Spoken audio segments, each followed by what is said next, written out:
is on the top 10 list. But if you think that's a lot, it's nothing compared to premium games. In the same year, Honor of Kings, a Chinese mobile game, made 2.45 billion. Yikes! Made 2.3 billion. Roblox pulled in 2.2 Pokemon Go made $1.92 billion dollars. Made more money. Holy crap! Which made more money than Warcraft. Dungeon Fighter Online made more money. Behind RuneScape 3 and old school RuneScape reported income of 110 million in 2020. That's one a of lot. their most profitable years. RuneScape made 4% of what a freemium mobile game made. MMOs do Oh no. that much money in the gaming world. What MMO That's Oh wow. of what a freemium mobile game made. MMOs do not make that much money in the gaming world. What MMO That's salt, man, dude. Wow. People buy. I don't understand. Like, why do people buy that? Don't you guys have phones? Yeah, why is it? Like, I don't understand. Like, every single time, I've never wanted to play a game on my phone. Like, that's what's so crazy about it. It's like, I don't, like, why would I ever want to spend money on a phone game? Like, I don't know anybody that does this. It's just normies, but, like, why, though? Like, Normies. it makes no sense. So many people don't have PCs. Who doesn't have a PC, but they have hundreds of dollars to pump into a fucking mobile game? I don't understand. Tends to forget is that the MMO China, gotcha games. is relatively small within the greater gaming media. People who are bad with money. Often say MMO. Whales! The gamer might not even know what you mean. The bigger MMOs like the Whales! Final Fantasy 14 might have Whales! but the more casual games, Whales! shooting, FIFA, or one of any battle royale games will attract Oh, FIFA. God, it's awful. Oh, man. FIFA. casual players. Despite being massively multiplayer, it's not massively popular. Not massively popular. Down even further I know Ragnarok Online isn't massively popular. I'm still playing the shit out of that game. games, and you end up with even fewer people. Again, I'm not saying there isn't a market. I'm saying it's not massive. When a It's hardcore not massive. releases like Life is Feudal, I think that there's still potential for it to be massive, but the medium is too, like, fresh and new. I think what's gonna happen, and quote me on this, I think what's gonna happen is that you'll have a mobile game like Pokemon Go, which is, like, super successful, and you'll have those features from these older games in that game that launches as a success. So you can't really be too sure about what the next big thing's gonna be when when it's impossible to predict. So I think I got my point across there. 2 or Albion Online, we do see a surge of players at the start. I do want to see Is interesting more games like Albion Online, that's for sure. because of some of the design issues with full loot design in an endless. Okay, this guy, I understand what he's saying. He's saying full loot isn't popular. All right, but what he's missing is that it's not the full loot is popular. It's not the popularity of the feature itself. It's the popularity of the game that's the issue, right? Let's say World of Warcraft just happened to have a full loot PvP style. Nobody would blink about that happening, right? That was just a random decision that the game developer made. And the fact that World of Warcraft was popular had nothing to do with that. I think I'm making sense. So what I'm trying to say is there can still be a game that achieves wild success that just so happens to have PvP full loot. Game. The And MMO so many of them are built around snowballing. Like, that's what it is. Like, Rust gets around this because there's so much churn in Rust. And it's also, like, not an MMO. But, like, Rust has, like, full loot and everything like that. But there's so much churn. Like, you're like, okay, here's new server, new server, new server, new server. So there's always a new chance to prove yourself. I think that Rust, in my opinion, is one of the best games. Rust? I think it's one of the best games. It's so good. I think that they need to do, like, there's a lot of things I wish they would do differently with Rust, but overall I do really like the game. Ark is better. If you think Ark is better than Rust, there's something wrong with you. Like, there's something wrong with you. Like, you need to go to the doctor right now. Like, you need to go to at least 2 or 3 doctors and have them have, like, a fucking, do like a CAT scan on your brain, make sure there's not any worms in your brain, make sure there's not like a monkey that's living inside your brain with a special little fez hat on, clapping cymbals together. You gotta figure out, because something's messed up.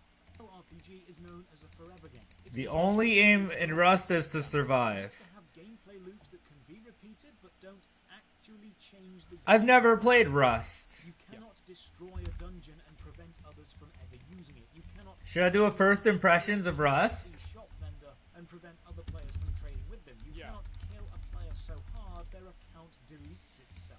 Asmongold says, yeah. To its standard equilibrium often enough for players to not get frustrated, and because of this, any change to the world is never permanent.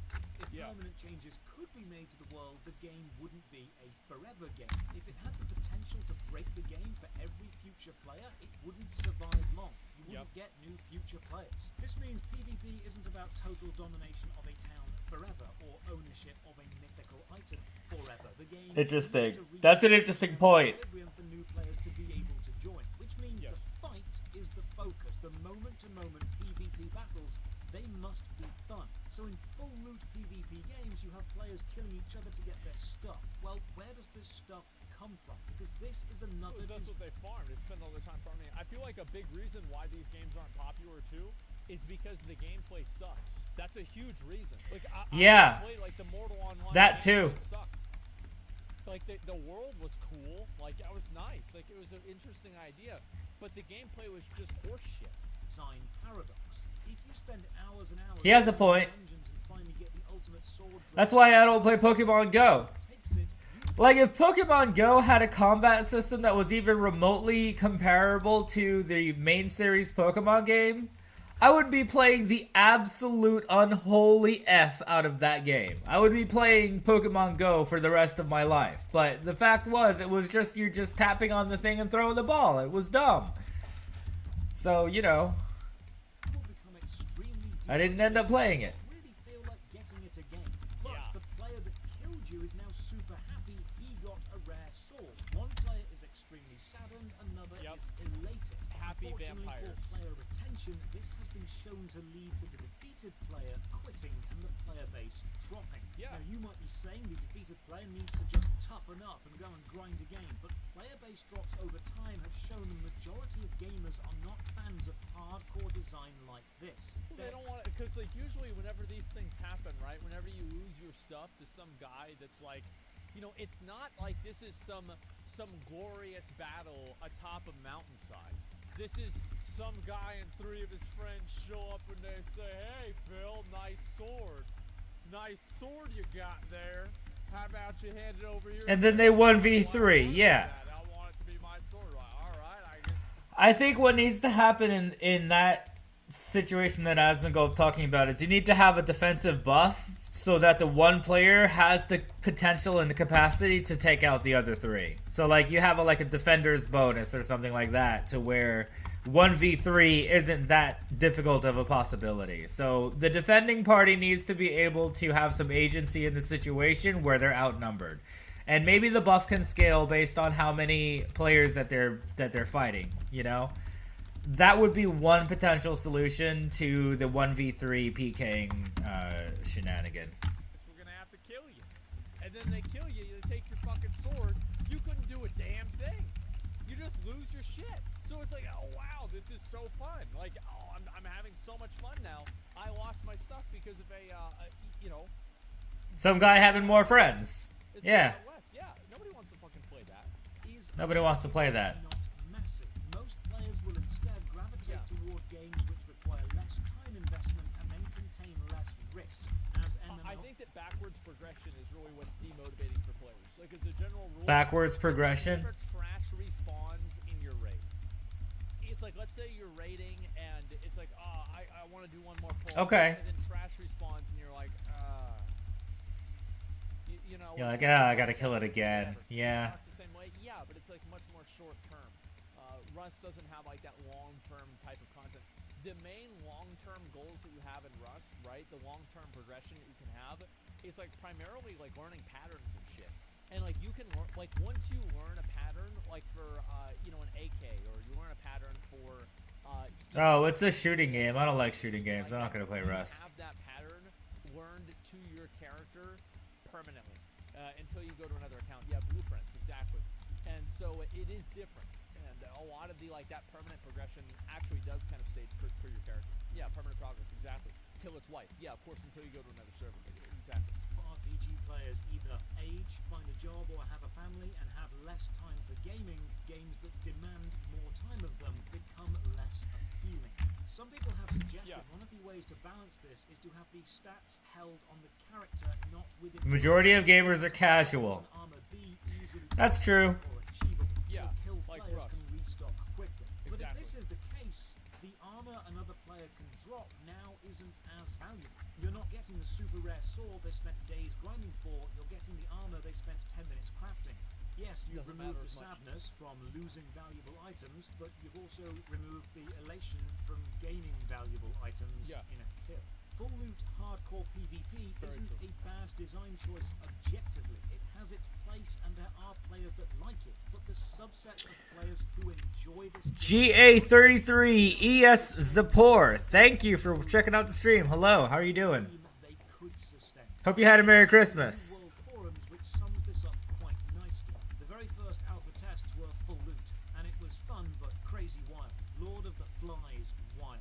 Eventually, it devolved into naked fights with epic wooden swords because you didn't want to lose your shit. Just call you G3? Plus, you could run fast. So you would. Alright, you bet, G3. Time to battle for town, it was all Thanks again for checking out the stream. battle, you loot the bodies. Well, fun and a sense of danger all the time. Only safe inside outposts, which were tiny. You couldn't be a casual player. It was all hardcore PvP all the time.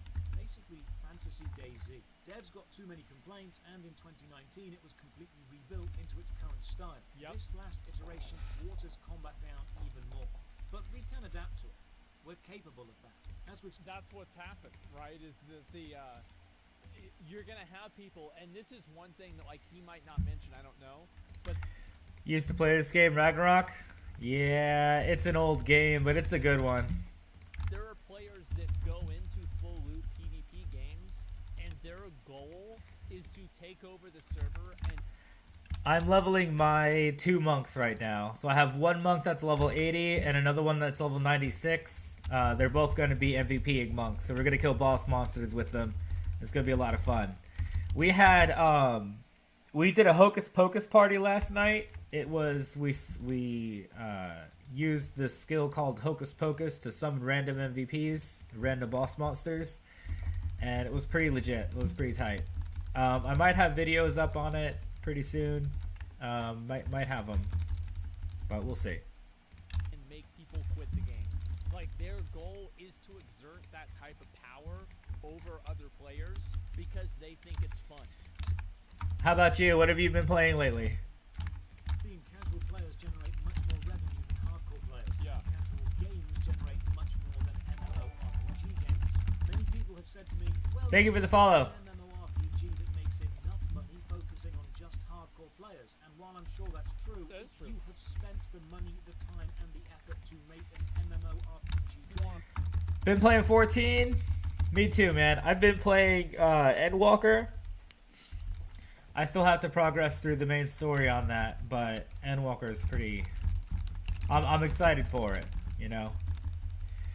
I don't know if it's going to be the last expansion. Probably not, but they did hint towards it being like one of the last expansions. But I'm pretty sure they changed their mind on that when they got the community's reaction to it. So we'll see. Okay, hang on a second. I want to check and see something really quickly here. I want to switch out to this channel.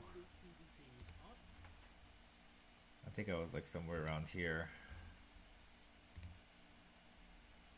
Manage my channel. Here we are. So we're live right now. Okay, so we can still see all that on YouTube. You've been playing Final Fantasy 14. It's a great game. Like, I've been playing that for, like, on and off for, like, 6 years now. Okay, now I'm going to switch back over to my main account. I'm probably going to buy premium on Plenty of Gaming and then just use this as my main account, because switching back and forth is kind of takes some time.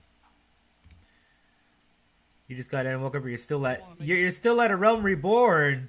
Wow. Okay, so you're a new player on 14.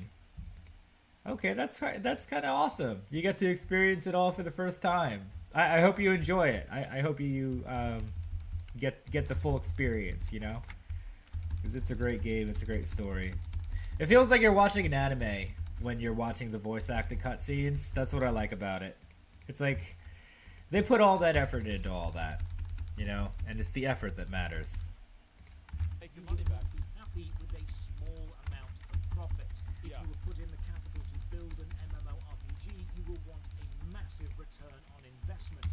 This means you will need to cater to the casual audience as well as the hardcore. Yes. The MMORPG genre is relatively niche within the greater gaming sphere, and Yep. hardcore PvP is niche within the MMO genre. There are, of course, players. There is a market. People still play Ultima Online, EVE, Mortal Online 2 is releasing. But there's nowhere near as many players as the vocal minorities of these games would have you believe. Now, I'm probably going to get some hate in the comments saying, we don't want casual players. Go back to your casual theme park MMO. We're only for hardcore, tough, serious, full loot players. And that... As I said, I think these people they're big fish in a small pond. If they actually had to play against the real best players in the world, they would be playing in Shadowlands. They are delusional. These people, if you actually watch them play, mediocre at best. Another one of the issues. Shadowlands. Okay, World of Warcraft. Incredibly aggressive and confrontational. Oh yeah. I've never played World of Warcraft. Like, I've never actually played WoW. For a game to survive long term, it needs to become more than just a game. It needs to become a community, and communities in G3, do you think WoW's a good game? To give me your honest opinion, do you think World of Warcraft is any good? general. That's actually a really good point. I like that a lot. And teamwork tend to form strong corporate bonds and stick together much longer than communities founded on aggression and insults. Yeah. Even strong guilds in PvP-focused games like EVE or Mortal Online 2 focus. They never last. They never last. And like, you remember back in like Canada and Wrath, where like every single week you would see the PvPers that were out in front of Stormwind or out in Ironforge, and every week they had a new guild. Never tried WoW, just the tutorial, but you got bored. Yeah, it was the same for me. Like, I say I've never played WoW. I played the tutorial. That was it. And then after the tutorial, it's like, okay, well, you're going on for years and years and years about this lore and the story and stuff, and I can't get invested into it. It's just they're very how would you say it? You would say they're long-winded, you know. You have these NPCs that give you like 3 or 4, 5, 6 paragraphs worth of story, and I'm not in the kind of headspace to read all of that if I'm playing a game. And then the actual combat is just pressing buttons for, you know, pressing the same buttons, same 3 buttons or 4 buttons over and over. So it's just kind of like, I don't know, you know. And then so that's pretty much the WoW experience, you know. that's what I got out of it. Guild name. Like every week it was a new quote from a T-Pain rap song. Like it was a new one. You know, like it was so fucking funny. And like I joined like 5 or 6 PvP guilds back then, and every single one of them was full of absolute fucking idiots. On cooperation rather than destruction. The hard hardcore full loop PvP design style attracts players who value the aggression and destruction it allows, and this bleeds into the general attitude of the community and often creates an extremely hostile environment for new players. When your MMO doesn't have a central story or PvE content and a new player joins, that new player's role within society instantly becomes target, and they get killed. And this happens when they try to level up. That's quite As long as funny. that player remains anything less than the most powerful player, they will repeatedly be a target, and then hardcore full loop PvP players wonder why so few people stick around for such a long time. Because the majority of players are casual, they are not hardcore. So a new casual player joins your game, and you will scare them off by killing them repeatedly. A new hardcore player joins your game, and they might stick around, but they are much rarer. PvP is a great game design space, and matches of skill and tactics are great, but the MMO is designed to be a forever game. And If you want me to be honest here, I never knew that you could sit down at the fire and regenerate your health faster. I never knew that. This is the first time I've learned that ever. Wow. I had no idea about this. That's crazy. I'm level 60. Yeah, I'm level 60 in New World. I got multiple professions. I cleared all of the dungeon content. I cleared every single one of them. I did everything. I explored all around the world. I soloed multiple world bosses via a lot of bugs, but you know, it's a kill's a kill. And so I did everything, and this guy is level 12, and he's already figured it out. this allows is an advantage to be gained and then held onto, and expanded and grown over time. While the NPCs in the physical world may reset, the player base does not. Higher level rich players continue to gain more levels and... Okay. So I basically I get the gist of that video. He's saying that the way the MMOs are played with full loot PvP, just it's off-putting to the casual player. And for the most part, I agree, because when I tried playing Albion, I really did become a target for PvP players, and I didn't have a whole lot of other people to play with, and that just made it more difficult. So, ideally, you want the PvP and your PvE to be completely separate entities. So, like in Ragnarok, I'll never have to worry about anybody coming up to me when I'm grinding monsters, right? So that's an entirely different, separate part of the game, as opposed to the PvP. Which is great, because I love the PvP and I love the PvE in Ragnarok. So, it did a whole lot of things right. For how much popularity it actually had, it did a lot of things right. Okay, so I'm done with this video. Let's see what else we have. Rise of the Scam MMO? Nah. I don't actually think I have anything to watch right now. Which is fine. I could just kind of chill. Paleo looks interesting. Arlo's predictions. Gotta go. Maybe right back. Okay. Thank you, G3. Thank you.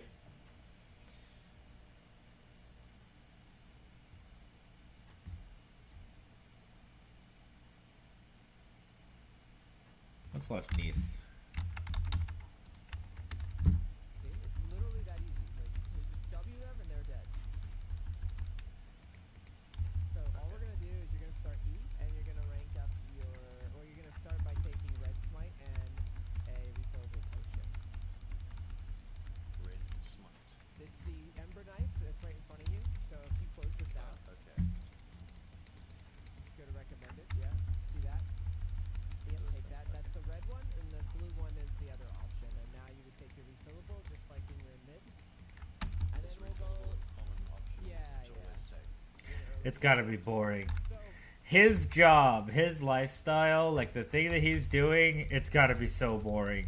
Like, I couldn't imagine just helping new players in League of Legends just all day long.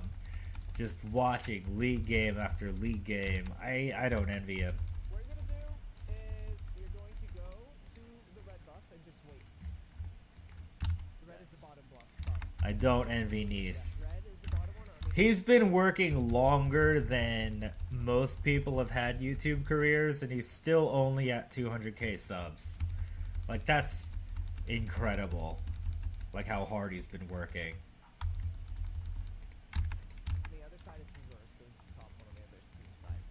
Take it, throw your E at the top right brush above you, at the top right. Yeah, literally, you don't have to, you could just throw it over the wall if you wanted. Oh, I see. Now, hover your E so I can see the timing of it. Like, go back to the bush in red, just stand there. Now hover your E for a second. And put your mouse over it. So he's running Maokai Jungle. 30 seconds. So spam your E in the bush. Not Maokai Jungle's fun. next to red. That's right, the one that you're on. Just put it down, yeah. You need to throw it quick, because we need to get another one down. Oh, I So see. you're gonna He's hit up the on red, seeds. you're gonna hit the red, and you're gonna pull it to this bush. Okay. And then throw another sapling down right towards the front of the bush. Quickly. Sorry. No, this is good. No, this is actually good. Yeah, Maokai Jungle sleeper OP. So I play the hell out of that. See? I would play the hell out of Maokai Jungle. What's next? Whoops. He has multiple CC options. Down, yeah. He has great engage, great mobility. Easy to play with, easy to play against. Hard to play against, rather. Big one. And then pull it to the bush.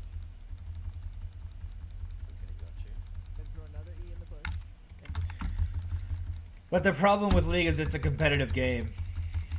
And it's not a casual game, and it tries so hard to be both. just keep doing this. This technique is huge. Now don't go too far away from the camp though, or it'll reset. So go back towards the camps, like where they spawn, and then keep it right there and spin your Q exactly. Now keep using your E in the bush off cooldown, but it's got to be close enough. You see how it's kind of far away?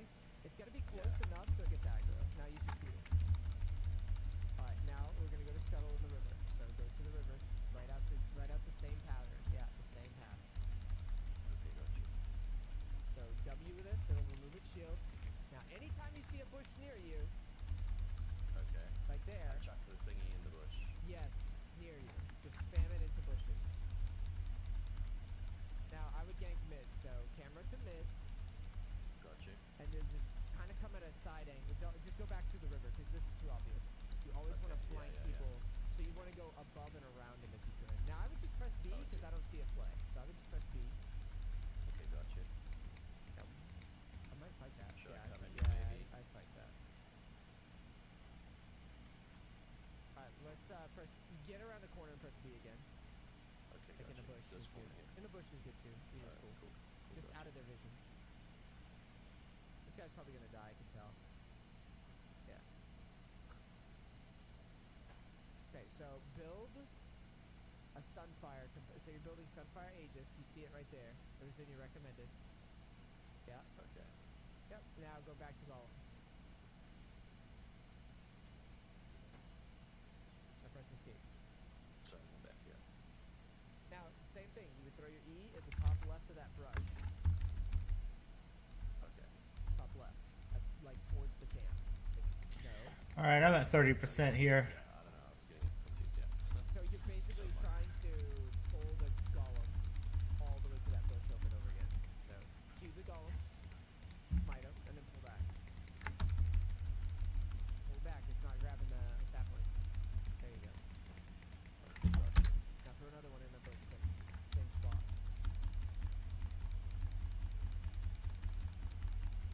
Now let's move towards the left because we want to go to our chicken stacks. So just kite to the left. Yep, cue it and just keep running. Now you can auto once behind you. So you got the ones chasing you. Oh, sorry, my bad. Now you go. No, just keep moving. It's not worth falling that far. Nope, fuck that. Okay, no worries. You want to now just start this up. This red. Don't skip camps. Look, you got a camp right in front of you. Whoa, whoa, whoa, whoa, whoa, whoa, whoa, whoa, okay, whoa. okay, Yeah, okay. don't skip camps. You can use your W, and then remember this is all about speed. So use your W, sapling in the bush immediately. Yeah, Q immediately. Yep. Pull it. It's not great creating aggro, is it? So Right, pull it, right, yeah. right. So you Should can. I come in from the bottom or Yeah, the you river? want to come around them probably. You're coming right through lane right now. Oh, my bad. So It's too obvious. yeah, leave. Now turn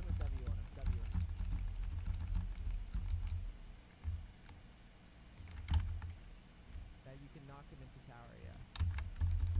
Back up, he's just getting too much. He's too fed. Oh gosh. So, the idea, it's fine. So this is like a first time on this roll, so it's pretty much fine. So, the idea is that now that you've tried this, fun fact about Maokai is like we could technically, if we wanted, we could get through this clear way faster. Yeah. But it takes practice. I don't know. I wonder if you go towards your golems again and grab boots. I mean, I will admit I've never played it before, and the jungle seems fun as well. Yeah, so the idea is that, like, the reason I put you on this champion instead of something like Evelyn is because you'll actually be functional. Like, right now, you go fight that Jace. I know that we died to him, but he doesn't have... Okay, I'm at 30%. I'm gonna stop there. I'll switch out to my Sage on Origin Zoro. Nah, that doesn't seem right. I don't know what to do. And the thing about Maokai is you have CC, so... 14. Let's do 14. Yeah, just chase in and spam W on people. That's basically... Let's do 14. I gotta get that. I gotta get into the rating seed on 14. So let's do that.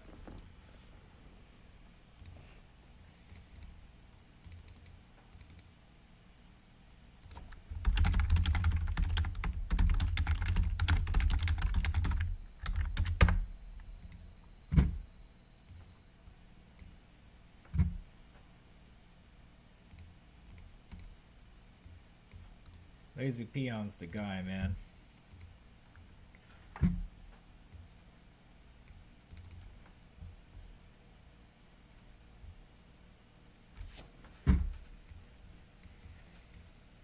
Lazy Peon is the guy.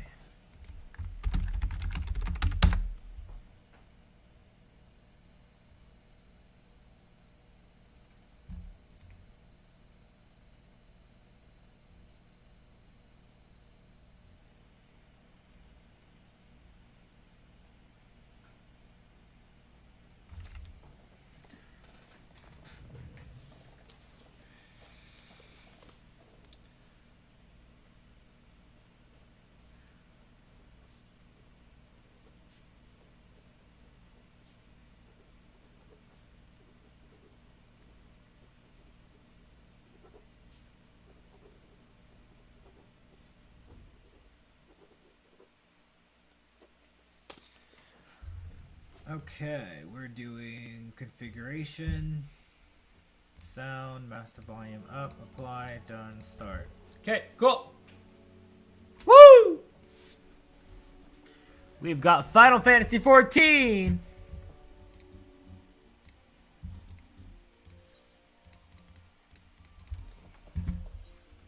Oh, waiting on the queue.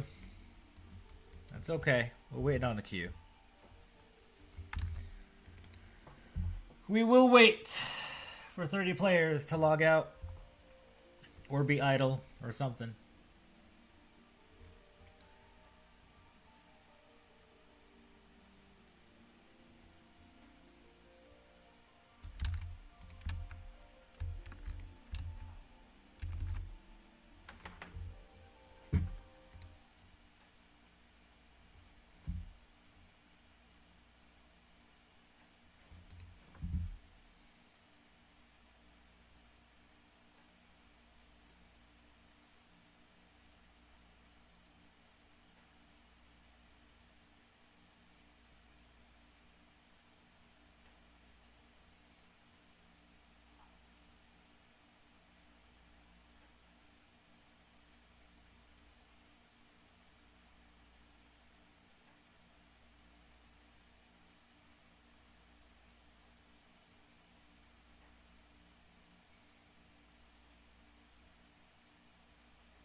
We're back.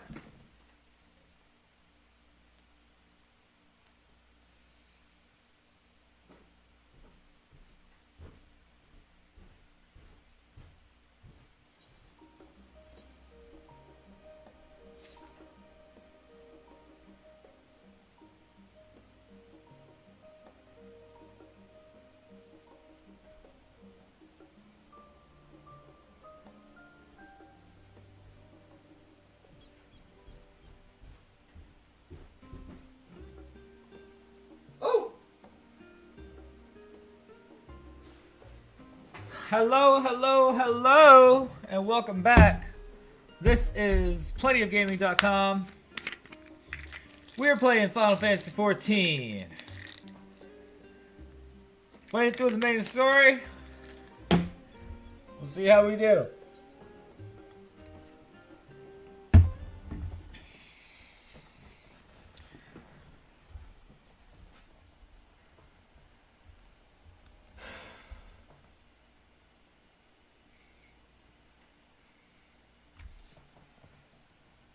Thought we had to launch directly to an explanation of what I've learned and how we might proceed.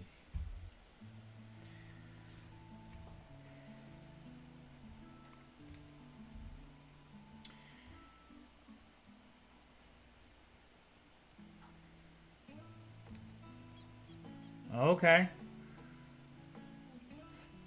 Okay, so let me get this straight. There's a giant war happening with Ascians attacking people and taking lives, but we've got time to take a nice tourism little stroll around the town right now.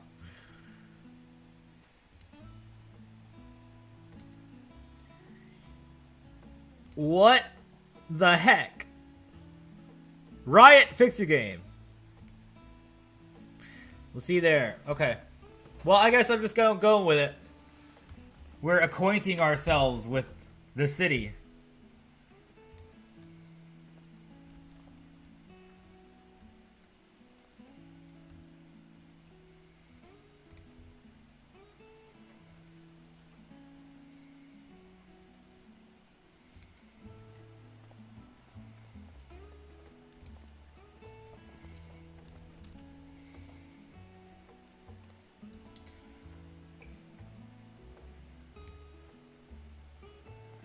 I have a problem with this. This is not the story you're looking for.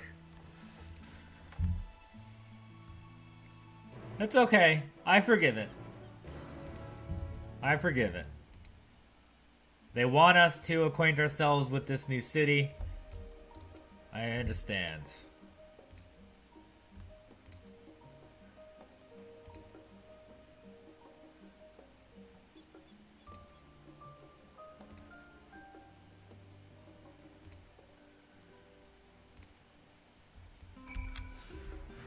Oh, wow.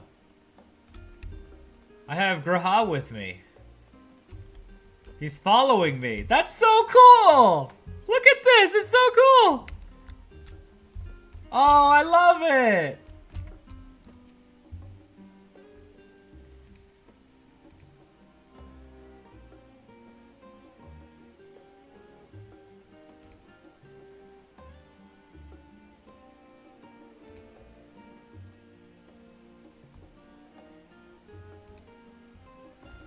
Oh! Oh, Riot! Riot, I love it! I love it, Blizzard! Thank you, Nintendo! This is great!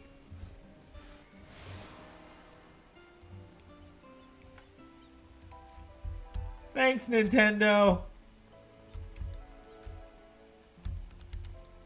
This is so cool. Ooh, a conversation point.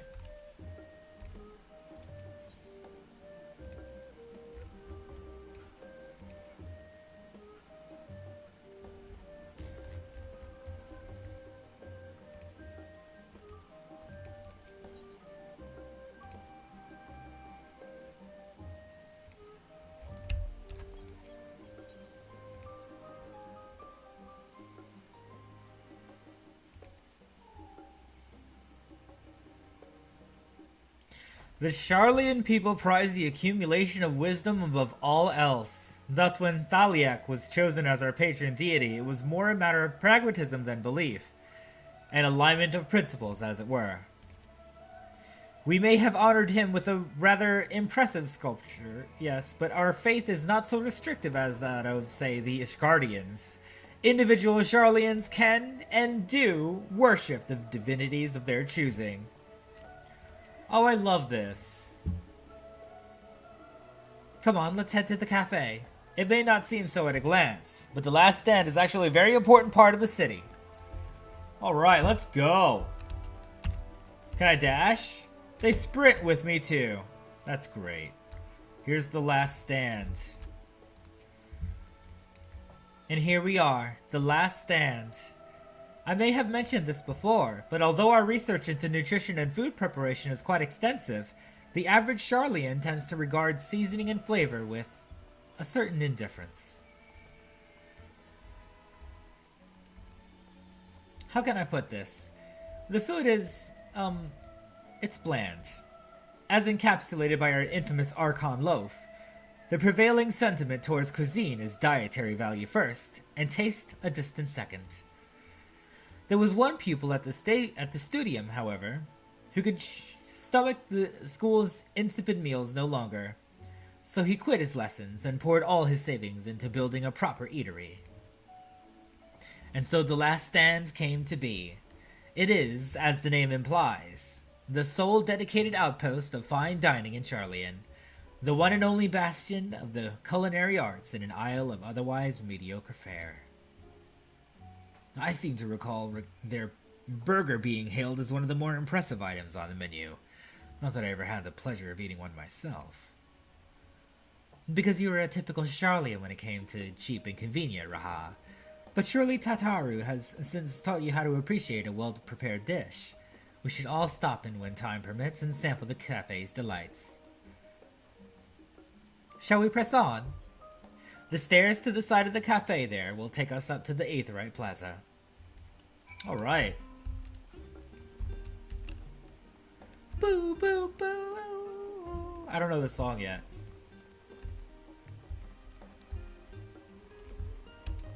Let's go, Ezekiel. I should change. Maybe I'll change my hair color. Nah, the red looks too good. Okay. Aetheryte.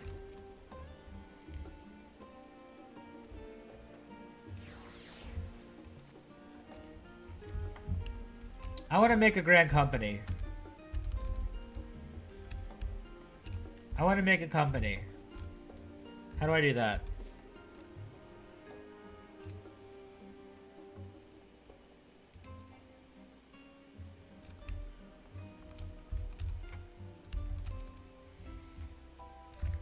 I have to look that up.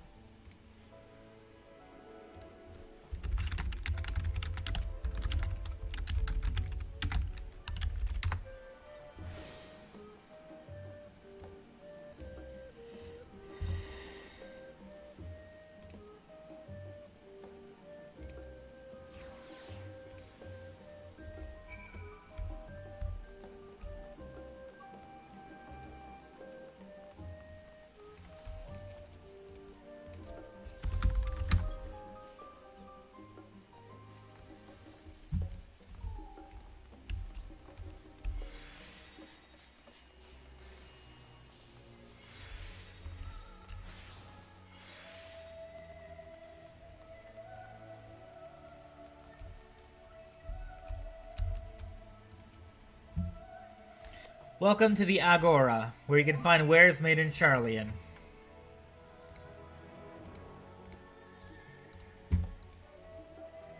As well as a wide selection of imported goods.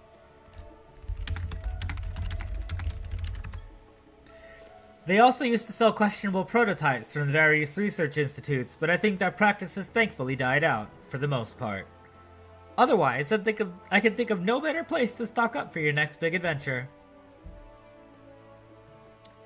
Am I overselling it? On a more serious note, the next stop on our tour is one which has particular relevance to our ultimate purpose here. We must head back to the Aetheryte Plaza. Follow the path north, then climb the stairs up to that imposing building at the very top.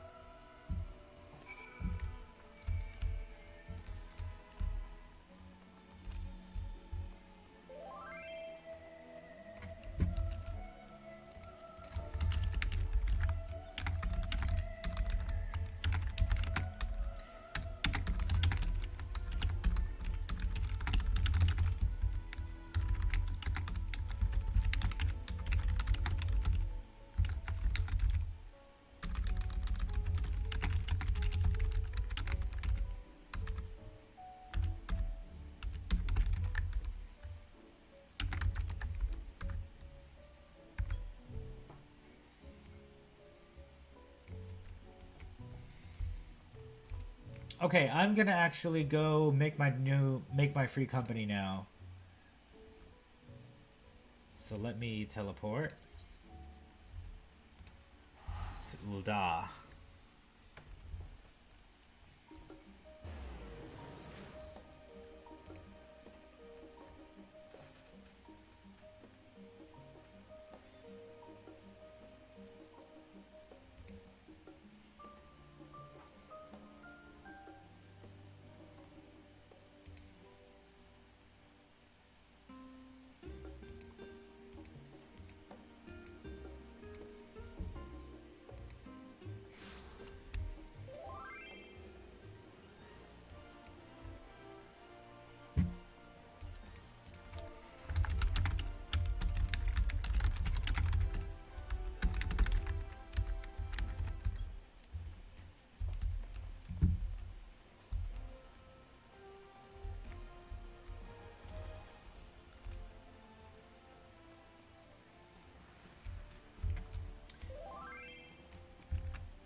The administrator, I want to partition.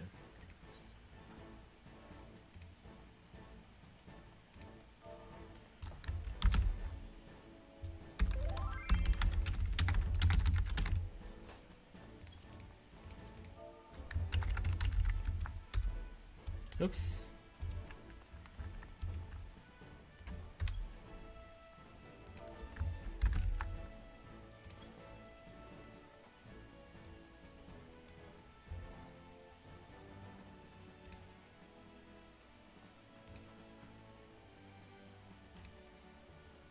Okay, awesome.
Okay, cool.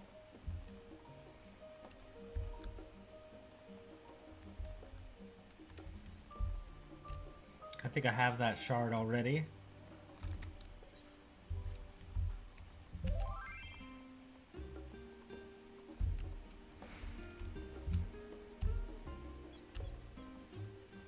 Where are my companions?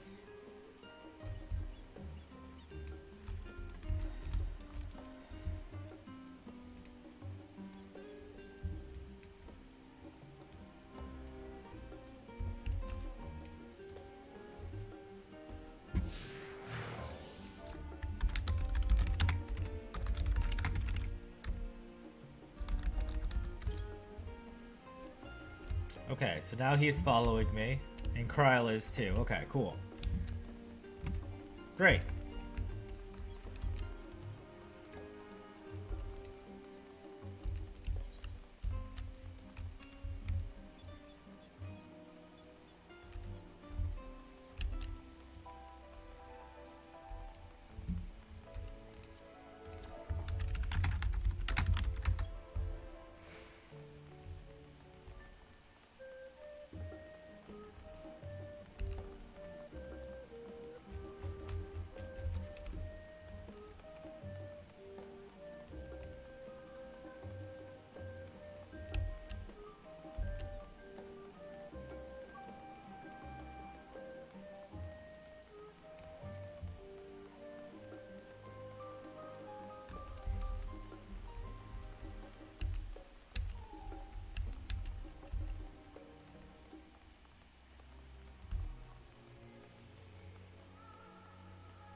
The name refers to the original public platform erected here, upon which a forum of elected representatives would deliver orations and debate policy.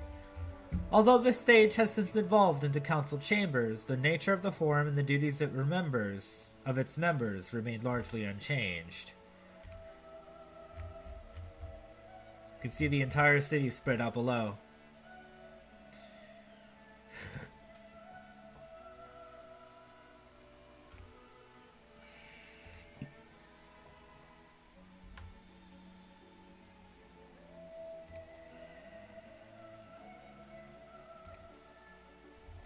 So we're just getting a tour of the city.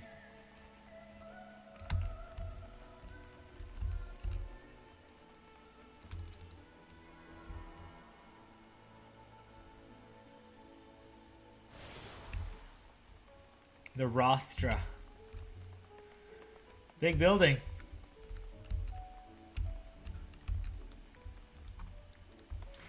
Let's keep going. Woo! Whee!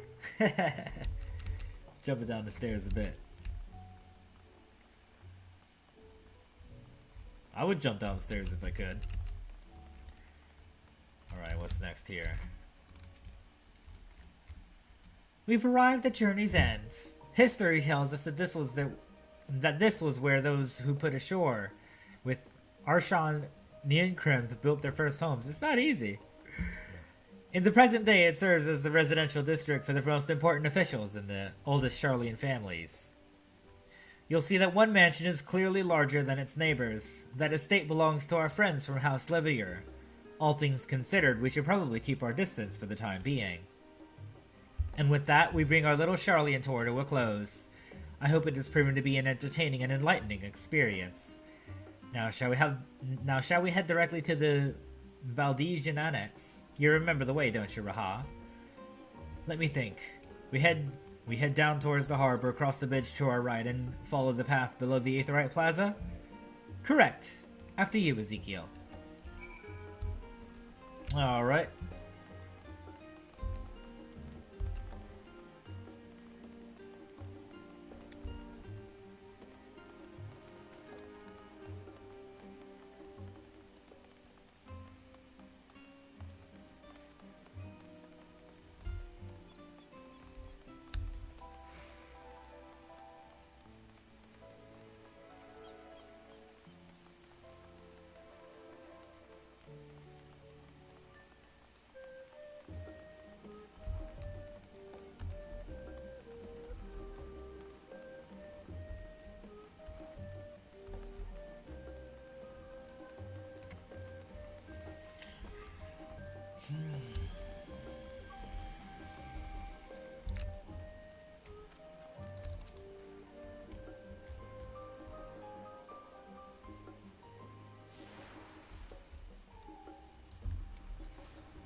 Let's go ahead and sprint here.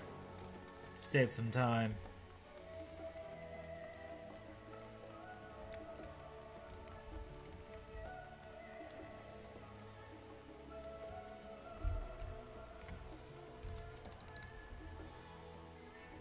Okay. This actually isn't where I'm supposed to be.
Here we are.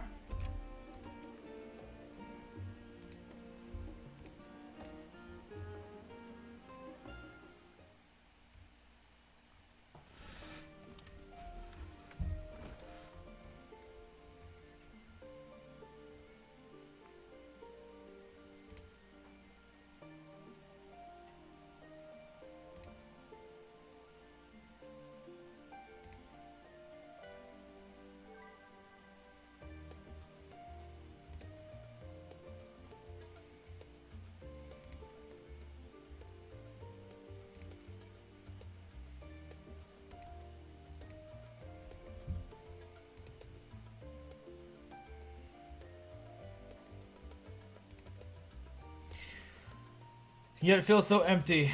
With so many lost to us, our organization is a shell of its former self. The day will come when we see the students rise again. Oh, excuse me. But first, we must ensure that the Telephori fail.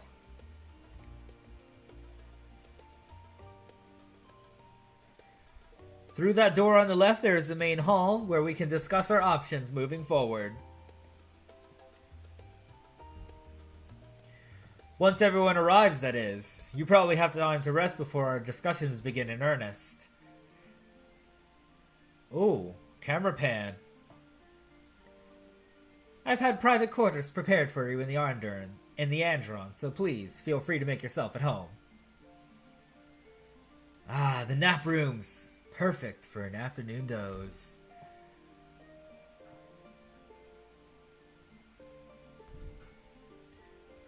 Oh, I didn't mean to give you the wrong impression. I need an afternoon doze myself. The chambers are quite well appointed. Far more so than the cheap roadside inn, you may be assured. 'Twas simply that we were often so busy with research or exhausted from journeys abroad that we would slip into the Andron just to steal a few winks. And thus they became known amongst the students as nap rooms, even if many such naps might last well into the following morning. Say the word and I'll be happy to show you to your chamber. Hopefully the others won't be too long in coming. I'll wait for you all in the main hall.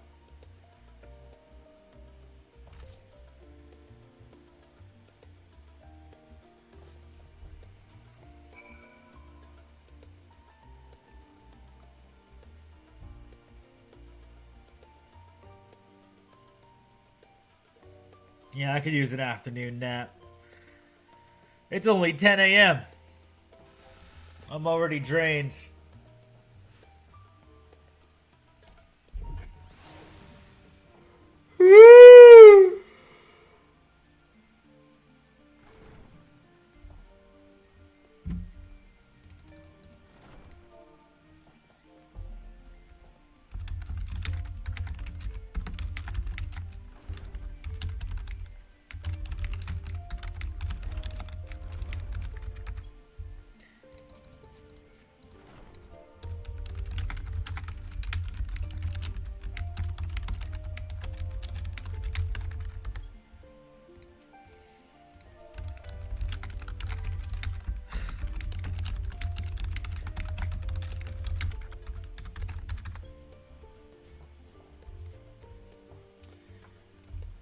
Let's see.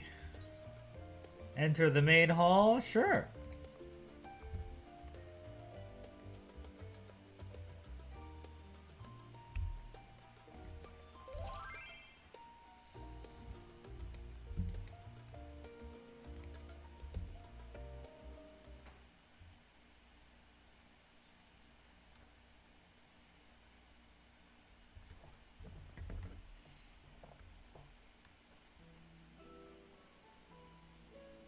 Let's get some voice acting.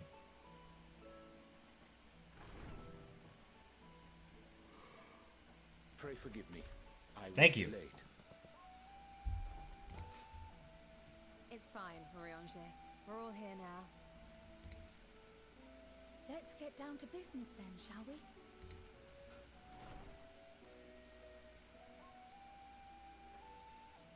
Come what may, we must prevent the Telephoroi's plans from coming to fruition. At present, present, I see two paths for gathering the information which may aid us in achieving that goal. The first involves an investigation into the change which has come over Sharlayan, not to mention the recent inscrutable behavior of the Forum. As most of you know, the 99 members of the Forum are elected from the general populace. This alone guarantees a plethora of opinion with regards to foreign policy. The bibliotheques, for example, are a group of conservatives which would have Sharlayan focus on recording history, while remaining entirely uninvolved in the making of it. And at the other extreme, we have advocates for proactive diplomacy and direct intervention. My grandfather Galef was one such member, as was Archon Louisois. Yet despite our diverse factions and philosophies, the recent vote to deny Eorzea's request for assistance was unanimous. Even more concerning was the fact that many cited other, more pressing duties as justification for their recalcitrance. Fortuno's refusal in Gridania had those same undertones. 'Twas as if, having stared unblinking into the face of impending doom, it simply turned away to pursue something more important. But what could that possibly be? A mystery indeed, and one which I ask for your help to solve. Our future may depend on it. As for our second potential path, it concerns a request made directly to the students of Baldesion. Our organization was founded primarily to study strange and unexplained phenomena the world over. Mysterious relics and ruins, arcane disturbances, and so forth. Compared to our more isolationist Sharlayan colleagues, we have strong connections overseas, namely with scholars and academics who share our passion for the unknown.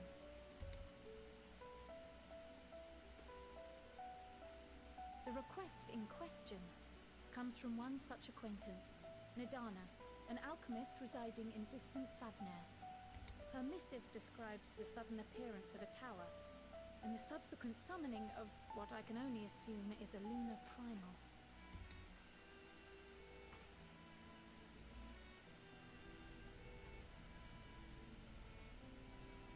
In response to this threat, the satrap of Radzat-Han, the individual who governs the city-state, has instructed the alchemists to find a means to deal with the spire. The artisans of that land are heirs to an ancient tradition, one rather unlike that of their Uldan counterparts.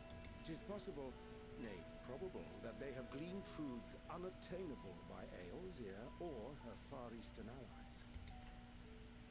They do, in fact, appear to have a strategy in mind, though it will require further research. To that end, they have requested an introduction to a capable warrior shielded by the blessing of light.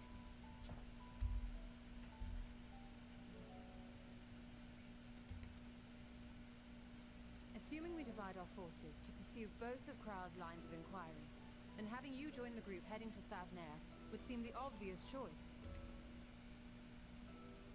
But the investigation in Sharlayan is of vital importance as well. Equal, I think, to the Thavnarian one, given that the fate of the world may hinge on the results of both. Yes, though it is a great imposition and an altogether too common one, our efforts would be more likely to succeed.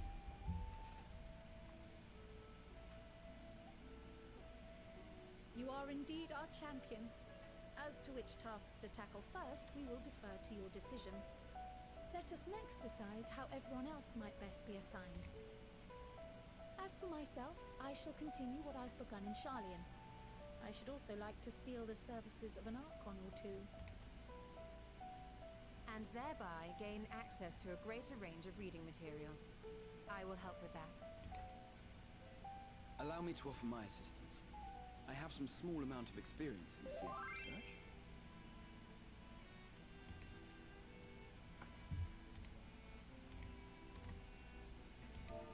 Alisaie and I would also like to help, if you would have us.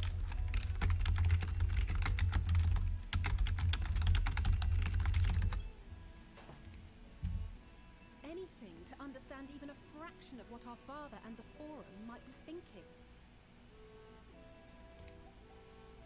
Of course, the more the merrier. Right. The rest of us will make the journey to Thavner.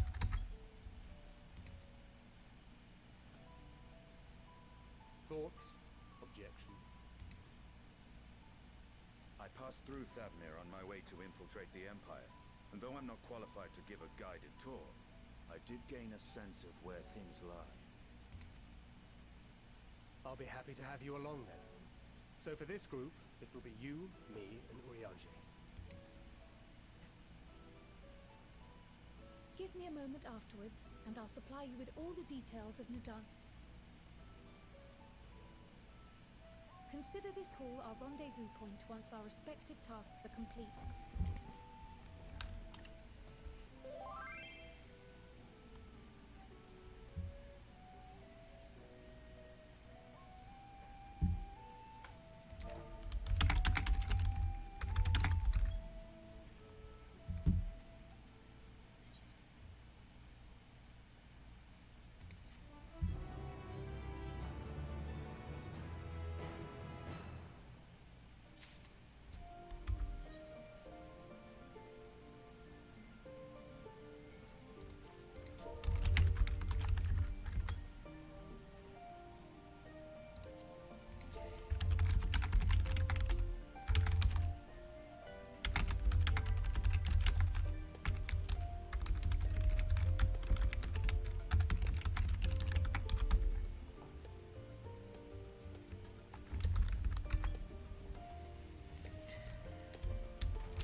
Alright, let's see what we got. Quest accepted. Another quest.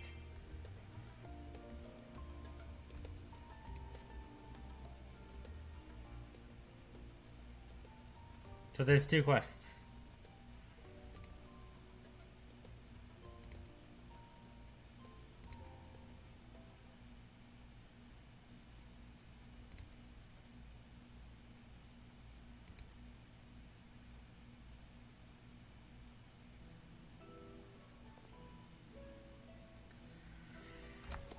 Thou wilt recall. Oops.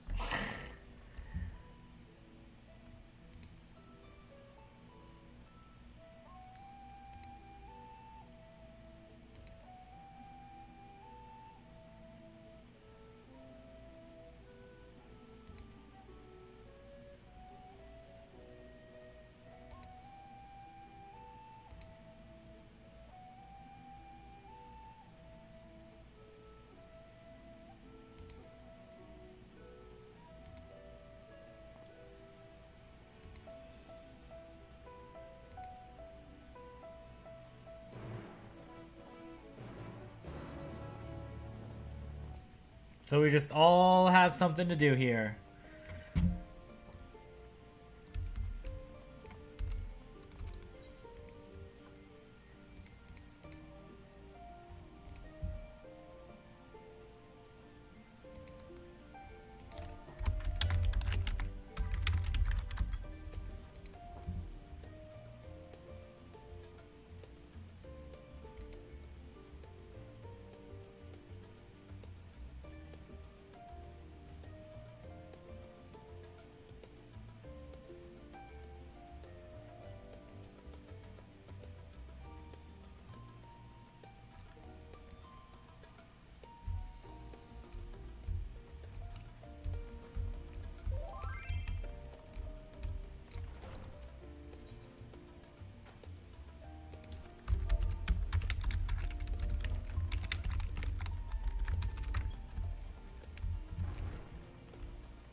Two different quest areas to go, huh? Alright, I'm gonna take a break for now. Thanks so much for watching.